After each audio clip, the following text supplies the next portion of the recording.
فرمایا رب کریم فرماتا ہے جب میرا بندہ ہاتھ اٹھاتا ہے نا تو مجھے حیا آتی ہے کہ میں خالی کیسے لوٹا دوں اس کے. اتنے بڑے بادشاہ کی بارگاہ میں او بھائی لوگوں سے عزتیں تلاش کرتے ہو تو وہ کیا تمہیں عزت دیں گے؟ وہ تو کل اچھا کہتے ہیں پرسوں برا کہنے لگ جاتے ہیں. صحابہ نے عرض کیا یا رسول اللہ صلی اللہ تعالی وسلم ہمارا رب کہاں ہے؟ ہمارا نا اپنے رب کو دیکھنے کو جی چاہتا ہے. جب صحابہ نے یہ عرض کیا تو اللہ نے قرآن مجید نازل کیا. فرمایا وَإِذَا سَأَلَكَ عِبَادِي عَنِّي فَإِنِّي قَرِيبٌ. محبوب جب میرے بندے آپ کی بارگاہ میں آ کے میرے بارے میں پوچھیں نا تو ان سے کہہ دینا میں ان کے قریب ہی ہوں، قریب ہی ہوں. دلیل کیا ہے؟ بھائی اذا دان، یہ جب بھی مجھ سے دعا مانگیں گے میں ان کی دعاؤں کو قبول فرماؤں گا. میں ان کے قریب ہوں، میں ان کے قریب ہوں. یہ جب بھی دعا مانگیں گے نا میں قبول کروں گا، میں ان کے قریب ہوں. اللہ تبارک و تعالیٰ کے بندے اللہ سے محبت کرتے، رب کی بارگاہ میں جھکتے، اس کو اپنے دکھ سناتے، اس کے پیارے محبوب صلی اللہ تعالی علیہ وسلم کا وسیلہ لے کے اس کے حضور حاضر ہو جاتے. جب آپ کی توجہ اللہ کی جانب، میرے نبی پاک صلی اللہ تعالی علیہ وسلم نے فرمایا ہر چیز اپنے رب سے مانگ، ہر چیز مانگ، ہر چیز مانگ. یا رسول اللہ کیا کچھ؟ میرے محبوب نے فرمایا تیرے گھر میں نمک بھی ختم ہو جائے تو وہ بھی اپنے رب سے مانگا کر. تو مانگنا وہ تجھے دے گا، تو اس کی بارگاہ میں کشکول طلب دراز تو کرنا. اور ترمذی شریف میں عجیب لفظ ہیں، رسول کائنات نے فرمایا رب کریم فرماتے ہیں جب میرا بندہ ہاتھ اٹھاتا ہے نا تو مجھے حیا آتی ہے کہ میں خالی کیسے لوٹا دوں اس کے. اتنے بڑے بادشاہ کی بارگاہ میں او بھائی لوگوں سے عزتیں تلاش کرتے ہو تو وہ کیا تمہیں عزت دیں گے؟ وہ تو کل اچھا کہتے ہیں پرسوں برا کہنے لگ جاتے ہیں. لوگوں کے سامنے گڈ بک میں آنا چاہو گے تو وہ تو سویرے تمہارے بارے میں کچھ کہیں گے، شام کچھ اور کہیں گے. اپنی روحانی زندگی آباد کریں، اپنے مسلح کو وقت دیں، اور دنیا سے چھپ کر اس موبائل کو بند کر کے اور اپنے آپ سے بھی چھپ کے اور تنہا ہو کے چھپا کے سارا کچھ اپنے آنسو اپنے رب کی بارگاہ میں پیش کریں، اس کے حضور حاضری دیں. سنو نا ترمذی کی حدیث اور اسے یاد رکھنا. نبی پاک علیہ السلام نے فرمایا اپنے دکھ لوگوں کے سامنے نہ بیان کرنا، سیٹھوں نوابوں کو نہ بتاتے پھرنا، دنیا داروں کے سامنے جا کے نہ رونا کہ میں تکلیف میں ہوں. پر میں اگر دنیا داروں کو دکھ بتاؤ گے رب تمہیں کبھی غنی نہیں کرے گا. اور لوگ ہیں کہ الٹا مذاق اڑائیں گے. آپ کی جس سے بڑی پکی یاری ہے نا، پکی، وہ تب تک پکی ہے جب تک آپ نے 50,000 مانگا نہیں. اور جس وقت آپ نے کہہ دیا کہ میں مجبور ہوں میری مدد کر تو پھر ختم ہو گئی دوستی. لوگوں کی تعلقات آپ کے ساتھ تب تک ہیں جب تک آپ ان سے کوئی ضرورت وابستہ نہیں کرتے. کریم محبوب فرمانے لگے بندوں کے سامنے دکھ نہ بیان کرنا، اللہ تجھے کبھی غنی نہیں کرے گا. تو اپنے دکھ اپنے رب کو بتا، تو دعائیں مانگ، تو اس کی بارگاہ میں حاضر ہو، تو اس کے حضور عرض کر.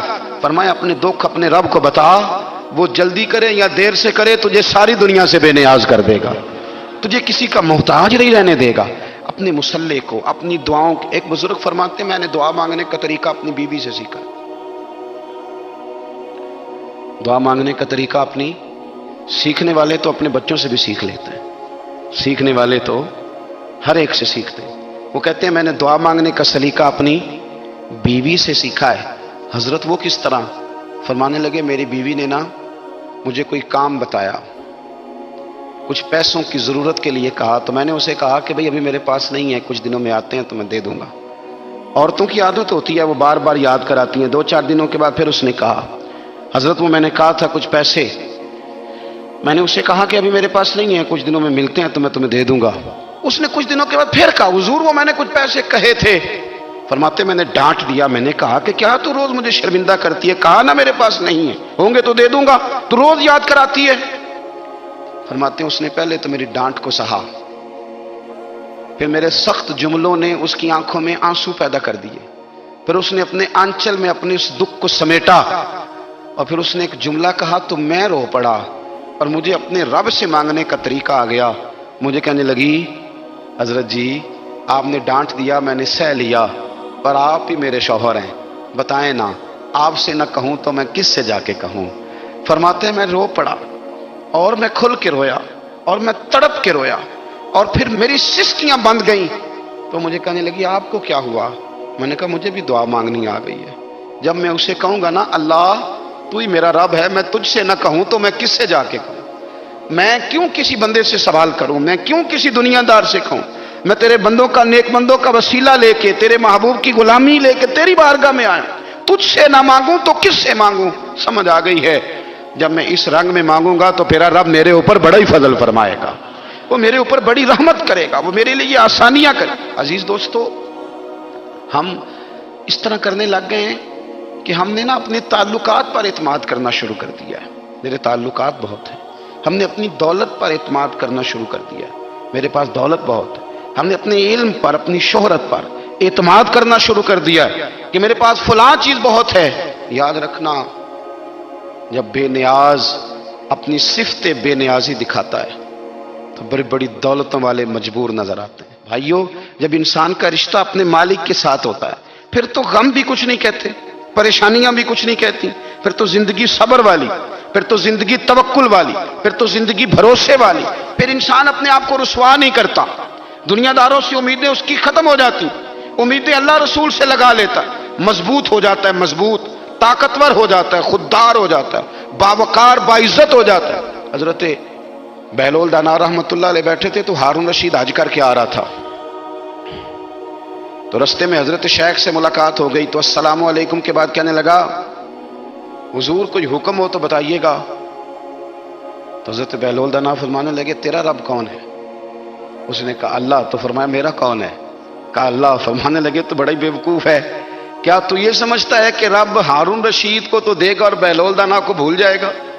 تیرا بھی وہی رب ہے، میرا بھی وہی رب ہے، اس نے اگر تجھے دے کے آزمایا ہے تو ہو سکتا ہے مجھے نہ دے کے آزما رہا ہو، جب اس کی حکمت کے تقاضے ہوں گے تو عطا کرے گا اور دے گا، تو جا اپنا کام کر۔ بھائی، اپنی روحانی زندگی، اپنی عبادات، اپنے وظائف، اپنے روزمرہ کے معاملات، اپنی دعائیں، اپنا استغفار، دیکھو مشکل کام تو نہیں، 2 رکوع ہیں سورہ واقعہ کی اگر رات کو پڑھ لی جائے تو۔ میں کس طرح یہ بات بیان کروں کہ تعویذ بانٹنا آسان ہے اور وظیفہ بتانا مشکل ہے؟ سارا دن تعویذ بانٹیں تو لوگ لینے کو تیار ہیں، اور اگر آپ وظیفہ بتائیں تو کہتے ہیں تو مشکل کام ہے۔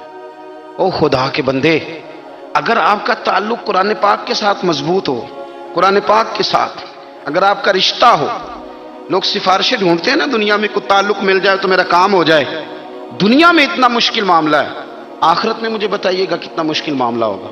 میرے نبی پاک صلی اللہ تعالی علیہ وسلم نے فرمایا، جو لوگ سورہ ملک پڑھا کرتے تھے نا، سورہ ملک، یہ سورت ملک قیامت میں ان کی سفارش کرے گی، اور اس طرح کرے گی کہ کہے گی اے اللہ یہاں اس بندے کو جنت میں داخل کر دے یا مجھے قرآن پاک سے علیحدہ کر دے، تو رب فرمائے گا جا اس کا دامن تھام کے اسے جنت تک پہنچایا۔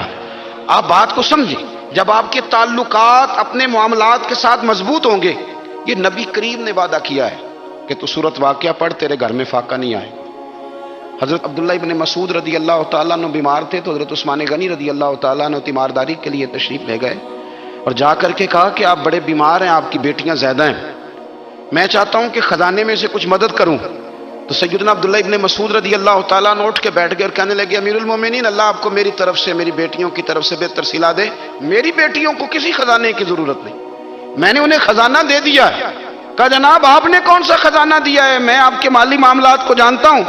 تو فرمانے لگے، امیر المومنین، میرے نبی کریم نے فرمایا ہے جو سورت واقعہ پڑھے اسے کبھی فاقہ نہیں آتا، میں نے بیٹیوں کو یاد کرا دی ہے، یہ خزانہ میں نے انہیں دے دیا ہے۔ وہ سارے والدین سنیں جو بیٹیوں کے لیے پریشان رہتے ہیں، حضرت عبداللہ ابن مسعود نصیحت کر رہے ہیں، فرمانے لگے میں نے سورت واقعہ یاد بھی کرا دی ہے، پڑھنے کی عادت بھی ڈال دی ہے، حضور نے فرمایا ہے جو سورت واقعہ پڑھے اسے فاقہ نہیں آتا۔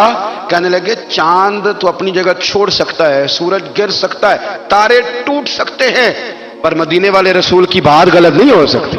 حضور نے فرمایا فاقہ نہیں آئے گا تو انشاءاللہ کبھی بھی نہیں آئے گا۔ کرنے کا کام یہ ہے کہ ہم اپنے معاملات، اپنی عبادات، اپنی دعائیں، کبھی 10 منٹ عادت ہو جائے نا دعا مانگنے کی علیحدہ سے رات کو، حضور نے فرمایا جو فرض نماز کے بعد دعا مانگے اللہ اس کی قبول کر لیتا ہے۔ نبی پاک صلی اللہ تعالی علیہ وسلم نے فرمایا اللہ مسافر کی دعا قبول فرماتا ہے۔